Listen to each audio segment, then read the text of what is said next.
हमने रसूलुल्लाह की तारीफ अल्लाह पर ही छोड़ दी है। वही अपने नबी की शान जानता है, जो जानता वही बयान कर सकता। हम तो समझ ही नहीं सकते कि अल्लाह ने अपने हबीब पाक अलैहिस्सलाम को कितने बुलंद मकाम अता फरमाए, हम उम्मती क्या समझे।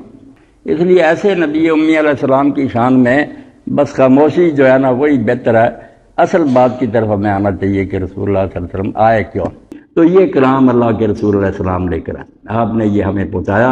और अल्लाह के रसूल अलैहि सलाम ने ये सिर्फ किताब नहीं पहुँचाई, किताब तो ये भी अल्लाह कर सकता। कुफार ये कहते थे अगर अल्लाह का कलाम तो फरिश्तों के जरिए बांध, कोई हवाई जहाज आ जाए, किताब गिरा दी जाए, अल्लाह की मोहरें लगी हुई है, सारी दुनिया मान ले कि वाकई आसमान से आई, कैसी बात थी, काफिर मुसलमान हो जाते।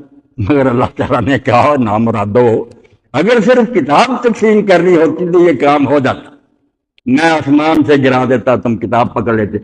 मगर किताब पर प्रैक्टिकल करके नमूना जिक्र कौन दिखाता।